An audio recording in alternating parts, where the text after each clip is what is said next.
আল্লাহর দরবারে তওবার পথে ফিরে যাও হে মুমিন। আল্লাহ তাআলা বড় দয়াময়। আল্লাহর বান্দা ছাড়া আপনার কেউ নাই। লাম ইয়ালিদ ওয়া লাম ইউলাদ, আল্লাহর ছেলে নাই মেয়ে নাই, কাউকে জন্ম দেয় না, কারো থেকেও জন্ম। আল্লাহর আপন হলো এই মানুষ, আর এই মানুষের মধ্যে যারা ঈমানওয়ালা তারা আপন। এই ঈমানওয়ালার থেকে আপন আর কেউ নাই। এই বান্দা যখন আল্লাহকে আল্লাহ বলে ডাক দেয়, আল্লাহর কুদরতি অন্তরে বড় মায়া উঠিয়া যায়। ওরে বান্দা তুই আল্লাহকে মনের মতো ডাক দিবি। আমার আল্লাহ বলে বান্দা তোর যা প্রয়োজন আমি ডাকের সাথে সাথে মিটাই দিব। মোহাব্বতে ডাক দাও আল্লাহ, আর মোহাব্বতে ডাক দাও আল্লাহ। ইন্নাল্লাযীনা ক্বালু রাব্বুনাল্লাহু সুম্মা ইসতাকামু ফালা খাউফুন আলাইহিম ওয়ালা হুম ইয়াহজানুন।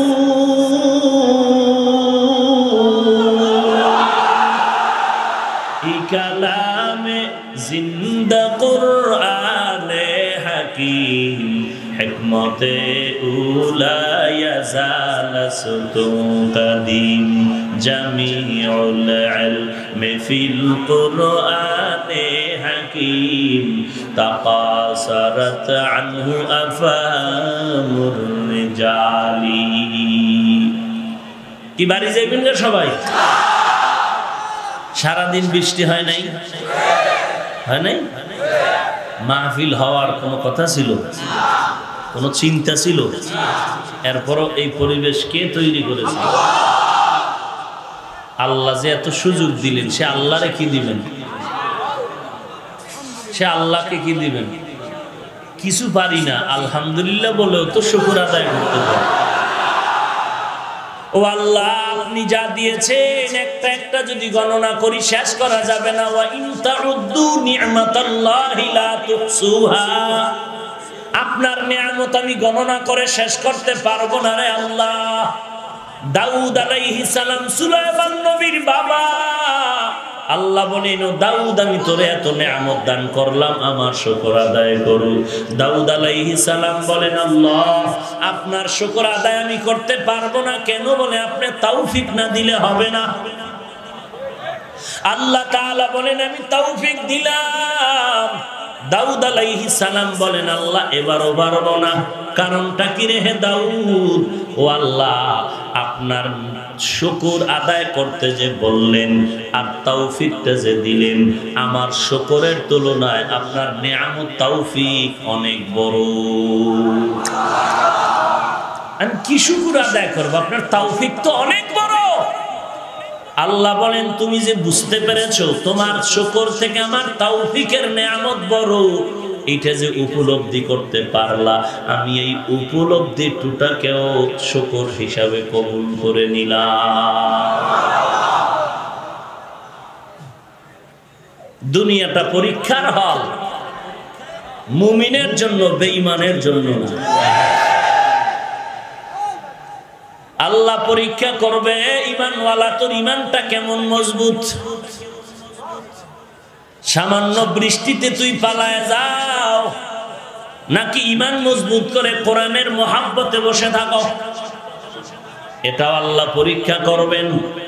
এরে নবীর উম্মতের দল যারা চলে গেল ফেল করলো, যারা বসে রইল আল্লাহর পরীক্ষায় তারা পাশ করলো। কিয়ামতের ময়দানে আল্লাহ পাক যখন বান্দার আমলনামা হাতে দিবে, তাকায় দেখবি কোরআনের মাহফিলের ছবি দেখা যায়। এরে নবীর উম্মতের দল, আল্লাহর কাছে জিজ্ঞাসা যখন করা হবে কি নিয়ে আসছো বান্দা, কি জবাব দিব? আল্লাহর কাছে এমন একটা আমল রেডি করতে পারলি না রে মুমিন, যে আমলটা নিয়ে আল্লাহর কাছে বলবা যে এই আমল নিয়ে আসছি রে আল্লাহ মাফ করে দাও। এরে নবীর উম্মত অন্যান্য বুজুর্গ সাহাবায়ে কেরাম কোনো না কোনো একটা আমল রেডি করেছেন। আল্লাহ যদি জিজ্ঞাসা করেন এই জিনিসটা দেখায় দিব, আল্লাহ তোমার জাহান্নামের ভয়ে কান্না করে গালে দাগ পড়াইছি। ও আল্লাহ তোমার দরবারে আল্লাহ যদি জিজ্ঞাসা করে কি নিয়ে আসছো রে, আল্লাহর কাছে আমার কোনো জবাব নাই। আয়ুব নবীর স্ত্রী রহিমা খাতুন বলবে, আল্লাহ আমি তোমার এক নবীর স্ত্রী। তুমি কি বলবা? ওরে আল্লাহর বান্দা, যখন আল্লাহ জিজ্ঞাসা করবে ফজরে ডাকছি গা যাও না কেন, মসজিদে জোহরে ডাকলাম যাও না কেন, তোর হাজিরা খাতায় শুধু শূন্য, ফজরেও তোর হাজিরা নাই, জোহরের নামাজে হাজিরা নাই শূন্য, মাগরিবেও নাই, এশায় নাই, ফজরেও নাই। তখন বান্দা নিরুপায় হয়ে যাবে, ও মালিক জাহান্নাম ছাড়া আমার উপায় নাই। আল্লাহ তখন দয়া করে দেখবে ফেরেশতা, দেখ বান্দার জীবনে ছোটখাটো কোনো কিছু আসেনি। আল্লাহ তখন বলবে রে জান্নাতে নিয়ে যা। এই বান্দা আলেমদের মহব্বত করত। কারে মহব্বত করত? আপনারা কি করেন? করেন না গালি দেন? হ্যাঁ, আলেম ওলামা লাগে না?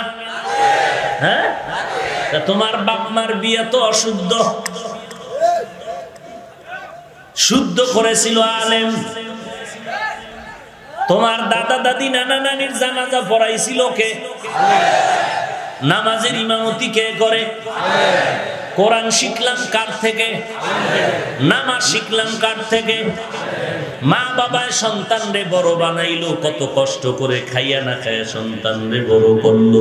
সন্তান বড় হওয়ার পরে যদি বলে আমি আমার মা চিনি না, বাবাও চিনি না, সমাজ সবাই বলবে তোর মতো বেঈমান আর কুলাঙ্গার জগতে আর হতে পারে না। যেই আলেম দ্বারা আল্লাহ চিনলাম, নবী চিনলাম, কোরআন চিনলাম, হাদিস চিনলাম, যেই আলেমের মাধ্যমে আল্লাহর পরিচয় পেলাম, পশ্চিম পরিচয় পেলাম, যে আলেমদের মাধ্যমে পাগড়ি চিনলাম, নামাজ চিনলাম, যাকাত চিনলাম, কোরআন চিনলাম। আজকে যদি কোনো মুমিন বলো সে আলেম লাগে না, চিনি না, তোর মতো কুলাঙ্গার বেঈমান জমিনে কেউ হতে পারে না। তুই মরার আগে ওসিয়তনামা লিখবি, কোন আলেম যেন তোর জানাজা না পড়ায়, কুকুরের মতো যেন তোরে চাপা মাটি দিয়া রাখে। কারণ তুই আলেমের দুশ্মন। আলেমের দুশ্মন মানি সে রসুলেরও দুশ্মন, রসুলের দুশ্মন মানি সে আল্লাহ তাআলারও দুশ্মন। এরে নবীর উম্মতের দল, গুনাহ তো করেছো, আল্লাহ ডাকে তওবার দরজায় ফিরিয়ে আয়। কত বড় বড় বড় বড় বেঈমানকেও তো আল্লাহ মাফ করে দিয়েছেন। এরে নবীর উম্মতের দল, ওই তওবার দরজায় ফিরে যাও। তওবার জন্য বান্দা প্রতিজ্ঞাবদ্ধ হবা, গলায় ছুরি লাগবে, আর অন্যায় করব না। 2 নম্বরে আল্লাহর কাছে লজ্জিত হইয়া চোখের পানি ছাড়তে হবে। বলে হুজুর অনেক চেষ্টা করি, চোখে পানি তো আসে না। ওই দাউদ নবীর মতো আল্লাহর কাছে বলতে হবে, আল্লাহ তুমি তৌফিক দাও আমার চোখে যেন পানি আসে। চোখের পানির দরকার কি? কি দরকার? বাচ্চা মাকে ডাকে আম্মু, ও আম্মু, মা ডাক সারা দেয় না, কাজে ব্যস্ত। 2, 3, 10 বার, 11 বার, 13 বার, 20 বার ডাকে, মা তেমন সারা দেয় না। শেষবারে সন্তান এখন গুনগুন করে কান্না করে, মা এইবার একটু সারা দিয়ে কয় ডাকো কেন? মা দিদিকে আসো। মা অত কর্ণপাত করে না। বাচ্চাটা কান্নার যখন চোখের পানি অজর দ্বারায় ছেড়ে দেয়, তখন মায়ের মায়া আরো বাড়েনি? তখন মায়ের কাজের দিকে মন কইমা গেছে, বাচ্চার দিকে মন দাবিত হয়ে গেছে। যখন দেখে বাচ্চার কান্নার পরে মাটিতে গড়াগড়ি খাইতেছি, তখন মা দৌড়াইয়া গিয়া বাচ্চাটারে কোলে নিয়ে চুমু খায়, কয় কাঁদিস না, আমি তো তোর সামনেই আছি। এরে বান্দা, চোখের পানিতে যদি সন্তানের চোখের পানিতে মায়ের দিলটা নরম হয়, ছাত্রের কান্নায় যদি ওস্তাদের মায়া জন্মায়, আমার মাওলার মায়া কি কয়? আমার আল্লাহকে যদি একবার আল্লাহ বলে ডাক দাও, আমার আল্লাহর মতো মায়ার আল্লাহ আর কেউ নাই। এরে বান্দা, আমার আল্লাহর মতো দয়া মায়ার কেউ নাই। আমার আল্লাহর দয়ার কোনো সীমানা নাই রে গোলাম। যারা ডাকার মতো ডাক দিছে, সাথে সাথে তারা জবাব পেয়ে গেছে। এরে নবীর উম্মতের দল, আল্লাহর মোহাব্বত নিয়ে ডাকো যে আমার ডাক আল্লাহ শুনতেছেন, জবাব আজকে না কালকে পাবোই পাবো। এই নিয়তে যখন ডাক দিবা, একদিন দেখবা তোমার জবাব এসে গেল। ওলামায়ে কেরাম বলেন, একবার আল্লাহ বলিয়া যখন ডাক দেওয়ার পরে আর একবার আল্লাহ বলার সুযোগ পাবি, ওই ডাকই হবে আল্লাহর জবাব। এরে বান্দা, ডাকার মতো ডাক বলে কত ডাকলাম, ওই ডাকে হবে না, গভীর রাতে ডাক। কারণ 24টা ঘন্টাই তো বান্দা আল্লাহকেই ডাকে। তবে এমন একটা সময় আছে বান্দা আল্লাহকে ডাকে না, বরং আল্লাহ তার বান্দাকে ডাকেন। আল্লাহ ডাকেন বান্দাকে, উদউনি আস্তাজিব লাকুম। বান্দা তুই কি চাও বল, আমি এখনই দিয়ে দিব। অতি গভীর হয় রজনী যখন, নীরবে প্রভুর নাম জপিও তখন। প্রভুর করুণা যদি পাইবারে চাও, প্রভুর করুণা যদি পাইবারে চাও, গভীর রাতে উঠে প্রভুর গুণগান গাও। গভীর রাতে আমার আল্লাহকে আল্লাহ বলে যখন ডাক দিবা, তখন আওয়াজ নাই, আল্লাহ প্রথম আসমানে হাজির। এরে বান্দা, তুই ডাকার মতো ডাক। দুনিয়াতে তোর আর আপন কেউ নাই। তুই নেতা বলো, নেত্রী বলো, মা বলো, বাবা বলো, পীর বলো, যাকে বলো, সব স্বার্থপর। সব আমি আল্লাহর কোনো স্বার্থ নাই। আমি আল্লাহ যদি স্বার্থপর হইতাম তো তুই যে তো গুনাহ করতেছ, আমি আল্লাহ খানা বন্ধ করে দিতাম, পানি বন্ধ করে দিতাম।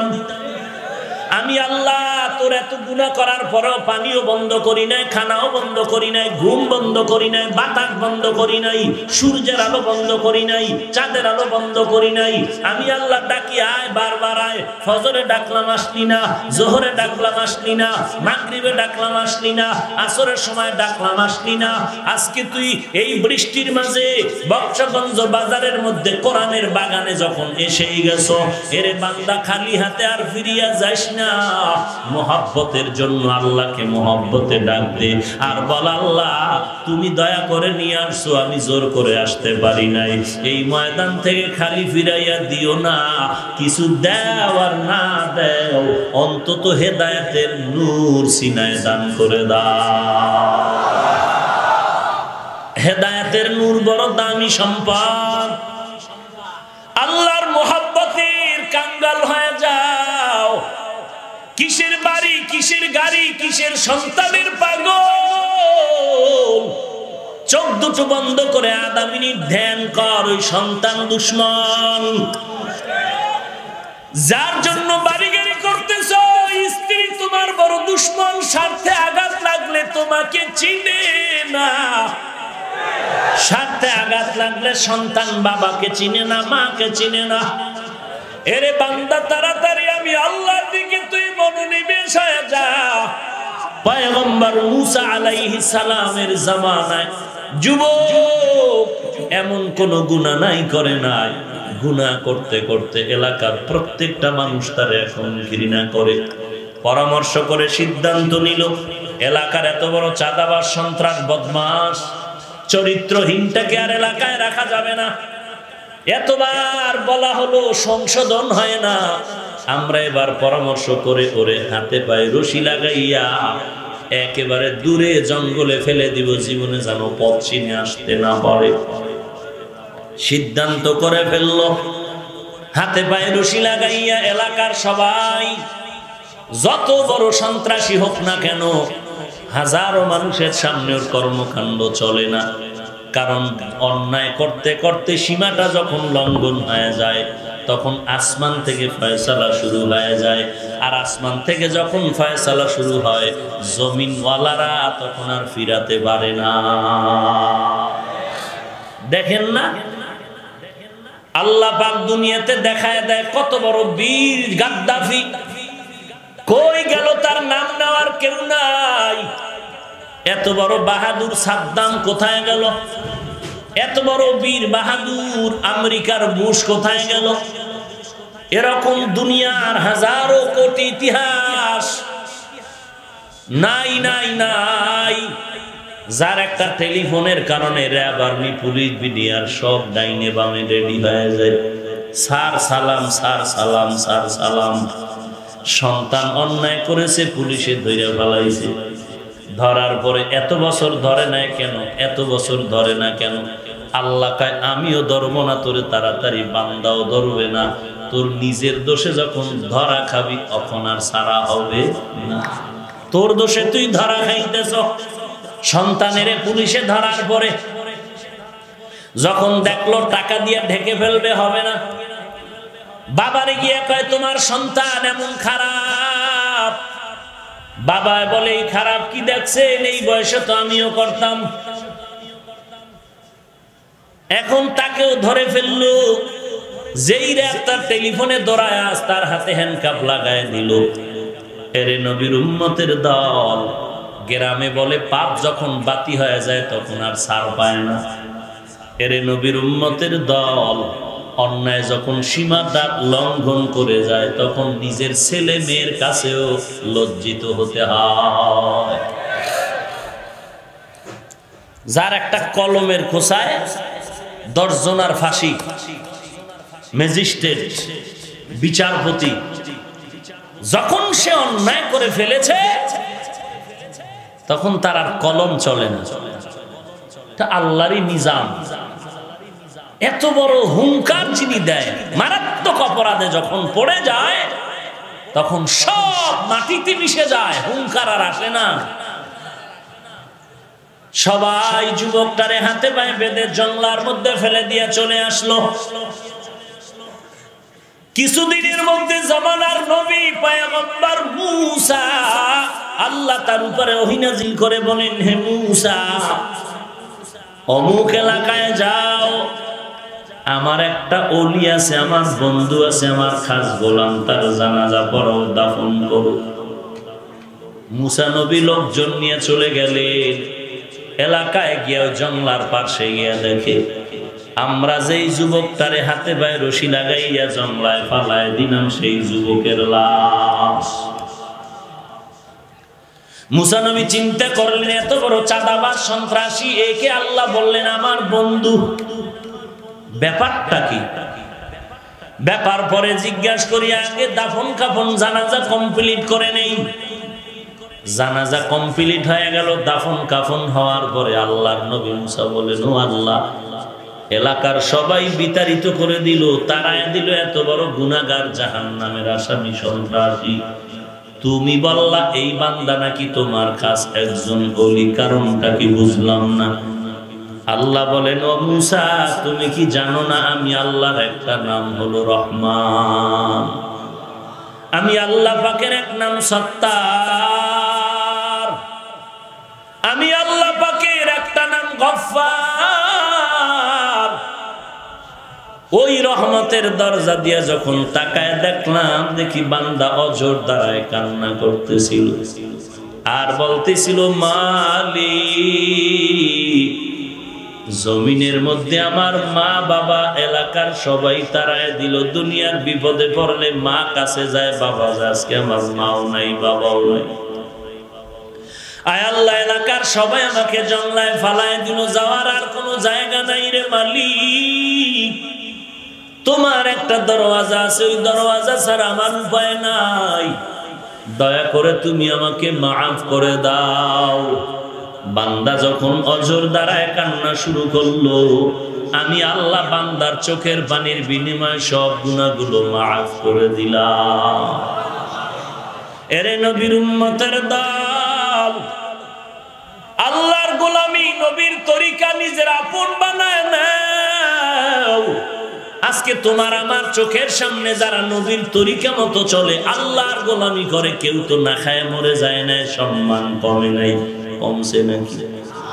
ওরে আল্লাহর বান্দারা, আমরা টুপি পরলাম, দাড়ি রাখলাম, নামাজ পড়ি, পর্দা করি, হালাল খাই, কওমি মাদ্রাসায় পড়লাম, বলেন আমরা আল্লাহর গোলামি করতে গিয়া টুপি দাড়ির কারণে কতটা অসম্মানে আছে, আর আপনারা দাড়ি টুপি বাদ দিয়া কতটা সম্মানে আছেন? আল্লাহর কসম করে বলবো, নবীর আদর্শওয়ালাদের মতো সম্মানে শান্তিতে জমিনে আর কেউ না। এরে আল্লাহর বান্দা, আপনারাও তো 3 বেলা খান, কোরআনওয়ালারাও তো 3 বেলা খায়, নাকি না খায় থাকে? শুধু 3 বেলা না, কোরআনওয়ালারা 5 বেলা খায়। আপনারাও ঘুমান, কোরআনওয়ালারাও ঘুমায়। আপনারাও বাজার করেন, কোরআনওয়ালারাও বাজার করে। আপনারাও বিবাহ শাদী করেছেন, কোরআনওয়ালারাও বিবাহ শাদী করেছে। আপনারাও সন্তানাদি দিয়েছেন, কোরআনওয়ালাদেরও সন্তান আছে। ওরে আল্লাহর বান্দা, আপনারাও ঘুরেন, কোরআনওয়ালারাও ঘুরে। বলেন আল্লাহর কোরআন পড়ার কারণে আপনাদের থেকে কোন দিক দিয়া পিছনে আছে? মোটেও পিছনে নাই, বরং চোখ দুইটা বন্ধ হয়ে যখন যাবে তখন দেখবেন আপনার ডানে কেউ নাই, বামে কেউ নাই। আপনার সন্তানেরা ঘর থেকে লাশটারে নামায় বিদায় দেয়, কেউ আপনার কাছে যায় না। কবরে দাফন করার পরে দোয়ার জন্য কেউ থাকে না। আর কোরআনওয়ালার ব্যাপারে রহমাতুল্লিল আলামিন বলেন, যখন কোরআনওয়ালা কবরে যাবে, ফেরেশতারা প্রশ্ন করার জন্য আসবে আল্লাহর পক্ষ থেকে, তখন জবাব আসবে। ফেরেশতা যখন জবাব প্রশ্নের জন্য মাথার কিনারায় যাবে, হঠাৎ একটা আওয়াজ আসবে, খবরদার এই বান্দা ঘুমাইছে, ডিস্টার্ব করিও না। ফেরেশতারা বলবে, কে তুমি? বলে, আমি হলাম এই মাইয়েতের বন্ধু কোরআন শরীফ। এরে আল্লাহর বান্দা, হাজার হাজার বছর চলে যাচ্ছে, আল্লাহর দেওয়া কোরআনের একটা ভুল আজ পর্যন্ত কেউ বের করতে পেরেছে? অপচেষ্টা তো করছিল, করে নাই, কিন্তু পারছে ভুল বের করতে? কেউ পেরেছে? এরে বান্দা, এখনো তো আমাদের ওলামায়ে কেরাম, আমরা সহ বলি, আজও যদি পারো কোরআন শরীফের একটা ভুল, বেশি না, কয়টা? একটা ভুল বের করে দাও, কালকে থেকে দাড়ি কাইটা শার্ট প্যান্ট গায়ে দিয়া চলবো। আল্লাহর কোরআন যদি মিথ্যা প্রমাণ করতে পারো, তাহলে জগতের সব মিথ্যা হয়ে যাবে। কিন্তু একটা মিথ্যা আজ পর্যন্ত কেউ প্রমাণ করতে পারে নাই। ওরে আল্লাহর বান্দা, অন্তরকে প্রশ্ন করো, যদি আল্লাহর কোরআন সত্য হয়ে থাকে, কোরআনের মধ্যে গুনাহগারের জন্য জাহান্নাম বানাইছেন, তাও কিন্তু সত্য। নেক আমলার জন্য জান্নাত বানাইছেন, এই কথাটাও কোরআনে আছে, সত্য। গুনাহগারের জন্য জাহান্নাম, এই কথাটাও সত্য। জান্নাতটা কেমন তাও বলেছেন আল্লাহ, জাহান্নামটা কেমন তাও আল্লাহ বলেছেন। চিন্তা ভাবনা করিয়া চলো। আল্লাহ তাআলা আবার তোমাদের ডানে বামে কত বান্দারে রেডি করে দিয়েছেন। হয়তো বলবা, হুজুরদের মতো আমরা হতে পারবো না। হুজুরে হওয়ার দরকার নাই। তুমি যে ব্যবসা করো, চাকরি করো, তোমার আমার মতো যুবক তাকায় দেখো, স্কুল কলেজে পড়ে, নামাজ বাদ দেয় না। তোমার আমার মতো যুবক চাকরি করে, নামাজ বাদ দেয় না। র্যাব, আর্মি, পুলিশ, বিডিআরের চাকরি করে, নামাজ বাদ দেয় না, নাই? আল্লাহ যদি তাদের দাঁড় করায় বলে, এই বেটা, ও পারলো, তুই পারলি না কেন? এরে যুবক, তোমার আমার মতো যুবক ড্রাইভারি করে, নামাজ বাদ দেয় না, অভাব নাই। তোমার আমার মতো যুবক সন্তান আজকে কোটি টাকার ব্যবসা করে, 1 টাকাও হারাম খায় না, অভাব নাই। তোমার আমার মতো যুবক সন্তান কত দুনিয়ার লাইনে দৌড়াচ্ছে, নামাজের সময় নামাজ পড়ে। তুমি কেন পারবা না রে বাবা? একটু চিন্তা করো, কোরআনের বর্ণনা করা জাহান্নামের আযাব সহ্য করতে পারবি?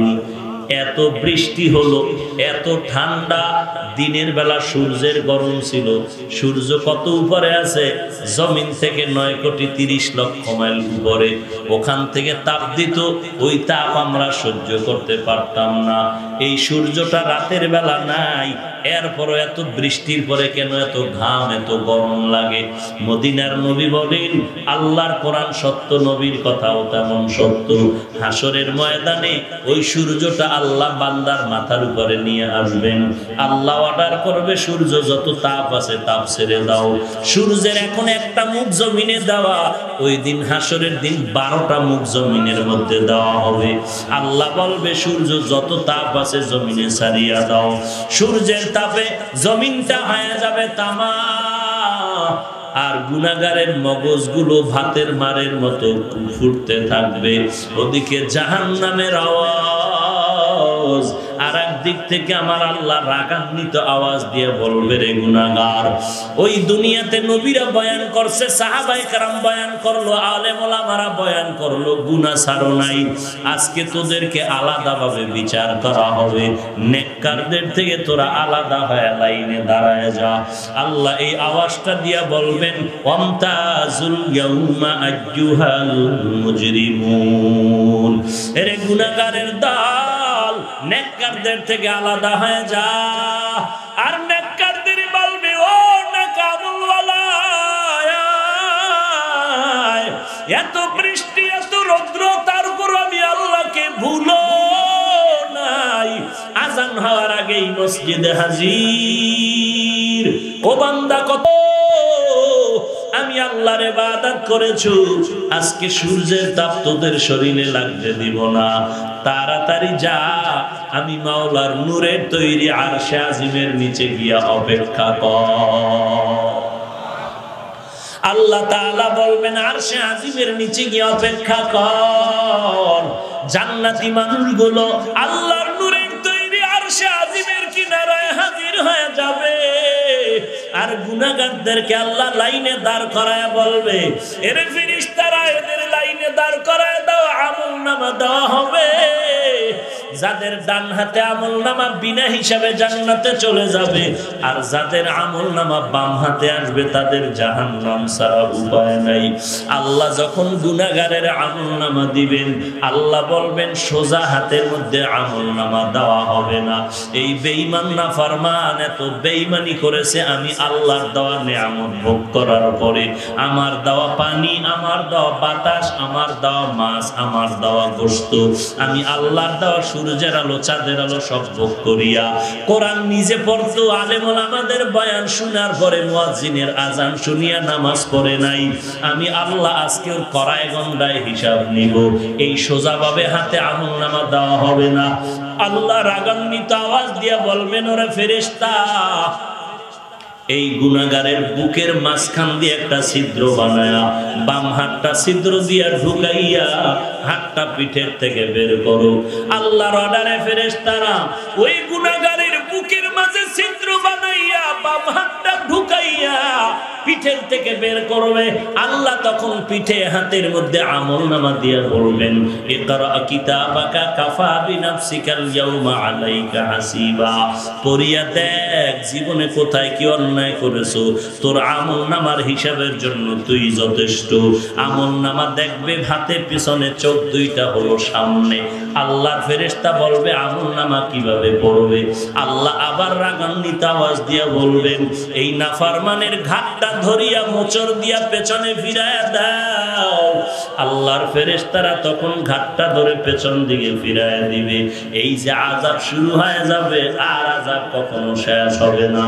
এরে নবীর উম্মতের দল, বালিশে মাথা লাগায় যখন ঘুমাইতে যাও, বাতি নিবায়া আধা মিনিট চিন্তা করো, আল্লাহর কোরআন সত্য যদি তোমার অন্তর বলে এই গুনাহগারের জন্য এই আযাব হবে, তাও সত্য, কোনো সন্দেহ নাই।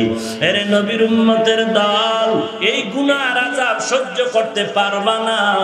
এজন্য আল্লাহ বারবার তওবার পথে আহ্বান করে, বান্দা তওবা করো। চোখের পানি ছেড়ে যদি গুনাহর জন্য ক্ষমা চাও, আল্লাহ তাআলা জিন্দেগীর গুনাহগুলো মাফ করে দিবেন।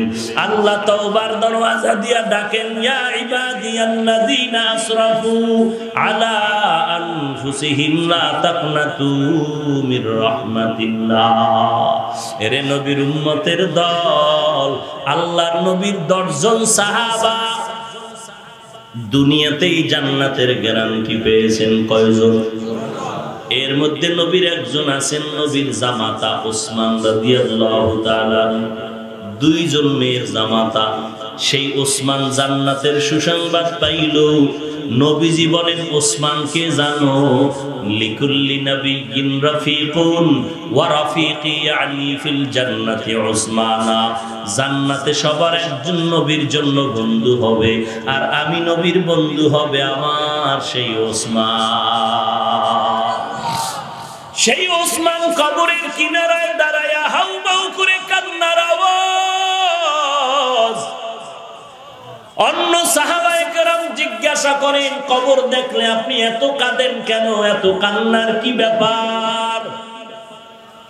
নবীজির দুই মেয়ের জামাতা উসমান জিন্নুরাইন কান্না করে বলেন, কবর দেখলে বড় ভয় পাই, কারণ পরকাল জীবনের প্রথম ঘাঁটি হলো কবর।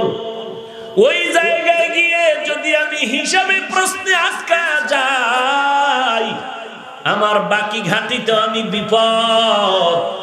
আমি কবর দেখলে সহ্য করতে পারি না, এই জন্য আমি হাউমাউ করে কান্না করি, চোখের পানি ধরে রাখতে পারি না।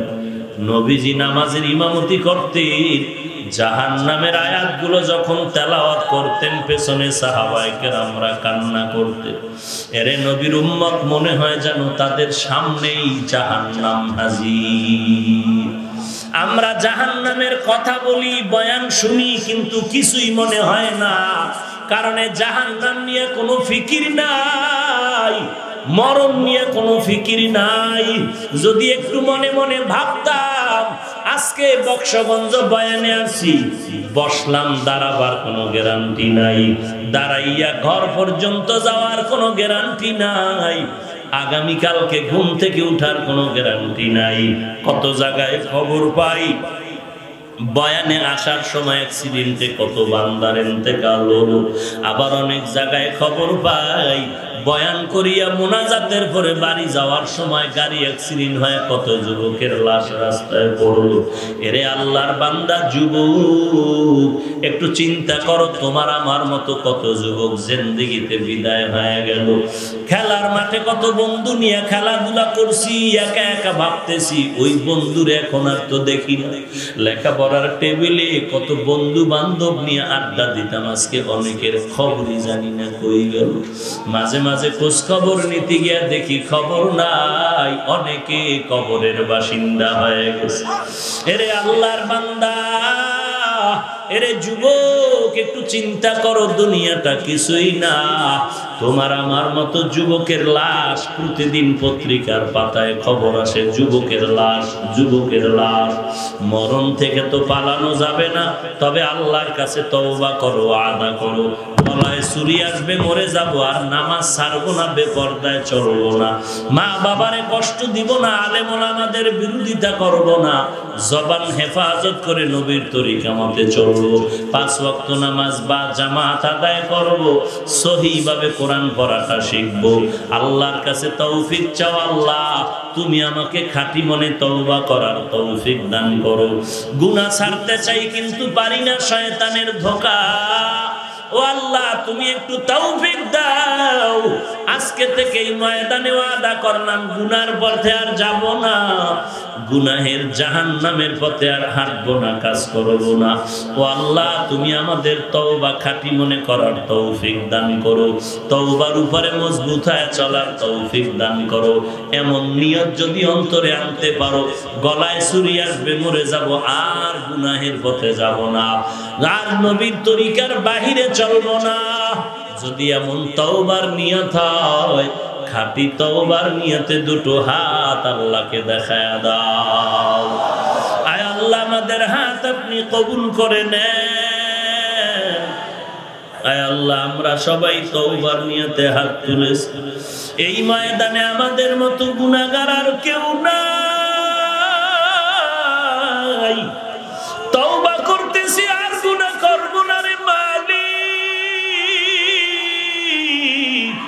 আমাদের তওবার হাত আপনি কবুল করে নেন। আয় আল্লাহ, জাহান্নামের আযাব সহ্য করতে পারবো না। আয় আল্লাহ, আমাদের হাত খালি ফিরাইয়া দিয়েন না রে আল্লাহ। আমরা তওবার নিয়তে হাত তুলেছি, কবুল করে নেন। আর নামাজ বাদ দিব না, আর জাহান্নামের পথে যাব না, নবীর তরিকা ছাড়বো না, কোরআন পড়া শিখবো, মা বাবার খেদমত করব, আলেম ওলামাদের ভালোবাসা নিয়ে চলবো। আয় আল্লাহ আপনি আমাদের তওবা কবুল করে নেন, তওবার উপরে মজবুত হয়ে চলার তৌফিক দান করেন। আয় আল্লাহ নবীজির সুন্নতের আমলওয়ালা জীবন দান করেন, আমিন। আলহামদুলিল্লাহি রাব্বিল আলামিন, والصلاة والسلام على سيد الأنبياء والمرسلين وعلى آله وأصحابه أجمعين يا أرحم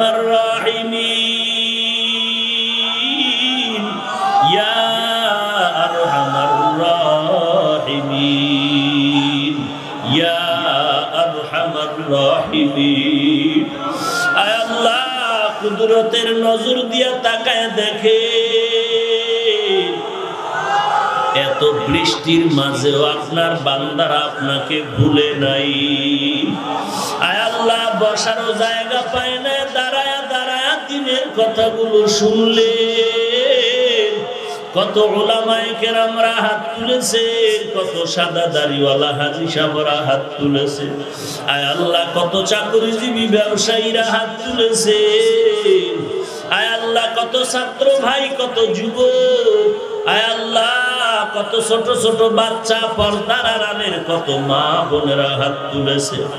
আয় আল্লাহ এরা টাকার লোভে আসে নাই, খানার লোভে আসে নাই, এরা সবাই জাহান্নাম থেকে মুক্তি চায়। আয় আল্লাহ জাহান্নাম থেকে মুক্তি চায়। দুনিয়াতে আসছিলাম কত পবিত্র অবস্থায়, মা বাবার কোলে প্রস্রাব করে দিলেও মা বাবা এটা দোষ মনে করতেন না।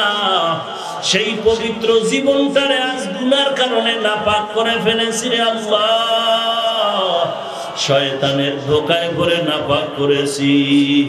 আমার ছোটবেলার সেই পবিত্র হাত আজকে গুনার কারণে দেখি নাপাক, গুনাহের কারণে আমার জিহ্বাটা নাপাক, গুনাহের কারণে আমার চোখ দুটো নাপাক, গুনাহের কারণে আমার অন্তর নাপাক, গুনাহের কারণে আমার পা নাপাক। আজকে তওবার দরজায় ফিরে আসছি রে আল্লাহ। আয় আল্লাহ বৃষ্টির মাঝে তো দোয়া কবুল হয়, আলেম ওলামাদের দোয়া কবুল হয়, সাদা দাড়িওয়ালাদের দোয়া কবুল হয়। আয় আল্লাহ ময়দানে তাকায় দেখেন সাদা দাড়িওয়ালাদের অভাব নাই, ওলামায়ে কেরামের অভাব নাই, মক্কা শরীফের হাজী সাহেবের অভাব নাই। আয় আল্লাহ খালি হাতে ফিরাইয়া দিয়েন না। আয় আল্লাহ আমরা গুনাহ নিয়ে বাড়ি যেতে চাই না, আমরা তওবার দরজায় আসি, খালি ফিরাইয়া দিয়েন না রে আল্লাহ। ও আল্লাহ কত বড় বড় বেঈমানকেও তো মাফ করে দিয়েছে। আয় আল্লাহ আমরা তো আপনার আদরের নবীর উম্মত, নবীজির মোহাব্বতে আমাদের মাফ করে দেন। আয় আল্লাহ দুনিয়াতে সূর্যের গরম সহ্য করতে পারি না, কেউ যদি একটা বেতের বাড়ি দেয় বড় ব্যথা পাই, গুনাহ নিয়ে যদি কবরে যাই কবরের চাপ কিভাবে সহ্য করবো রে মালিক, সূর্যের গরম কিভাবে সহ্য করবো রে আল্লাহ। আয় আল্লাহ শয়তানের ধোকায় পড়েছি, গুনার কারণে আমার অন্তরটা পাথরের মতো, চোখে পানিও নাই, কান্নাওয়ালা চক্ষু দান করেন আল্লাহ, কান্নাওয়ালা চক্ষু দান করেন আল্লাহ, কান্নাওয়ালা চক্ষু দান করেন আল্লাহ, কান্নাওয়ালা চক্ষু দান করেন আল্লাহ। এই ময়দানে কি কান্নাওয়ালা কেউ নাই? আয় আল্লাহ কান্নাওয়ালার দিয়ে তাকাইয়াও কি মায়া হবে না? আয় আল্লাহ আর নামাজ ছাড়বো না, আর গুনাহ করবো না, আর মা বাবারে কষ্ট দিব না, আলেম ওলামাদের বিরোধিতা করবো না। আয় আল্লাহ নবীর সুন্নাত ছাড়া চলবো না, গুনাহের পথে আর যাব না। নবীজির মোহাব্বতে আমাদের তওবা কবুল করে নেন। আয় আল্লাহ নবীজির সুন্নাতওয়ালা জিন্দেগি দান করেন, সারা দুনিয়ায় শান্তি দান করেন আল্লাহ।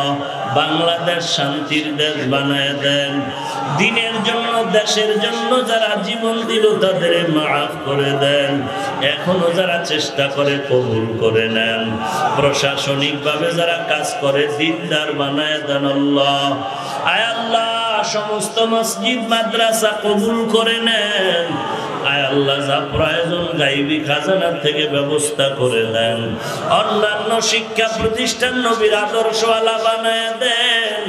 আয় আল্লাহ 5 ওয়াক্ত নামাজ বা জামাত আদায়ের তৌফিক দান করেন। সহিভাবে কোরআন পড়ার তৌফিক দান করেন। অন্তর থেকে রিয়া হাসাদ কিবির দূর করে ইখলাস দান করেন। নবীজির রওজায় গিয়া সালাম দেওয়ার তৌফিক দান করেন। বাইতুল্লাহর গিলাফ ধরে লাব্বাইক বলার তৌফিক দান করেন।